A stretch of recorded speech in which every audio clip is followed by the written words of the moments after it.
ভুয়ো তদন্ত সংস্থা খুলে প্রতারণার অভিযোগে গ্রেফতার করা হয়েছে বীরভূমের বিভাস অধিকারীকে।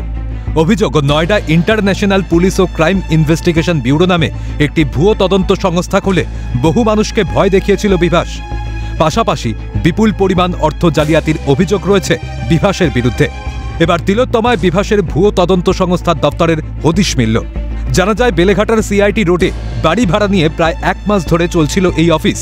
আর বাড়ির বাইরে ছিল পুলিশ ও ইন্টারপোল লেখা বোর্ড। স্থানীয়দের মতে এই বাড়িতেই মাঝে মধ্যে নীলবাতি লাগানো পুলিশ লেখা গাড়ি আসত।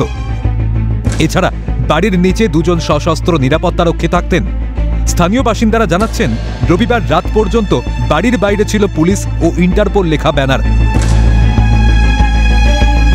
পুলিশ বলতে মাঝে মধ্যে কিছু বুলেট ঢুকতো, এখানে বুলেটও লাল বাতি লাগানো সামনে, আর গলায় গলায় ভর্তি সোনার চেন ফেন আলা এরকম। আচ্ছা, আর গাড়িতে নীলবাতি লাগানো গাড়ি আছে। হ্যাঁ।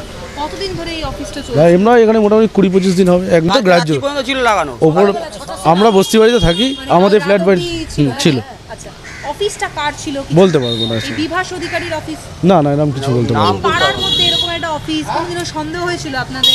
না না না, আমাদের এসব নিয়ে ভাবলে হবে? অত বড় বড় পুলিশের গাড়ি ঢুকছে। অধিকারীকে দেখেছি না, বিভাস অধিকারী আমি দেখিনি। কি কাজ হতো সেটাও কিছু? না না, ওই ব্যানার লেখা থাকতো, ওই যে সিকিউরিটি আছে, মানে কেয়ারটেকার যে আছে শম্ভুদা, উনি বলেছিল, আমরা যখন ব্যানার লাগছে আমি জিজ্ঞেস করছি এটা কী লাগাচ্ছে, ঠিক আছে, তখন বললাম ইন্টারপোলের অফিসার এখানে এসে থাকবে।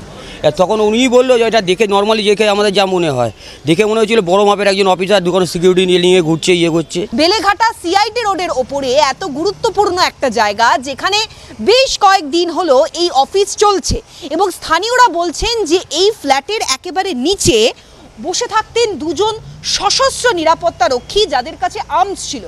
শুধু তাই নয়, তারা এও বলছেন যে এই বাড়িতে মাঝে মধ্যেই নীলবাতি লাগানো পুলিশ লেখা গাড়িতে কোনো ব্যক্তি আসতেন, এবং তার সঙ্গে সঙ্গে বেশ কয়েকজন আধিকারিকদেরও এখানে ঢোকা বেরোতে দেখতে পাওয়া গিয়েছিল। কিন্তু কে এই বিভাস অধিকারী সেটা স্থানীয়রা বলতে পারছেন না।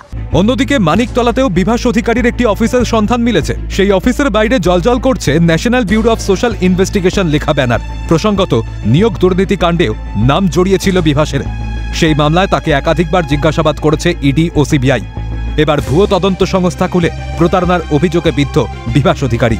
স্বভাবতই প্রশ্ন উঠছে যে পুলিশ প্রশাসনের নাকের ডগায় কি করে এই জালিয়াতির কারবার চলছিল? এই ব্যর্থতার দায় কার? প্রশ্ন ওয়াকিবহাল মহলে। ক্যামেরায় জনি মণ্ডলের সঙ্গে অভিরূপা সাহার রিপোর্ট, ক্যালকাটা নিউজ।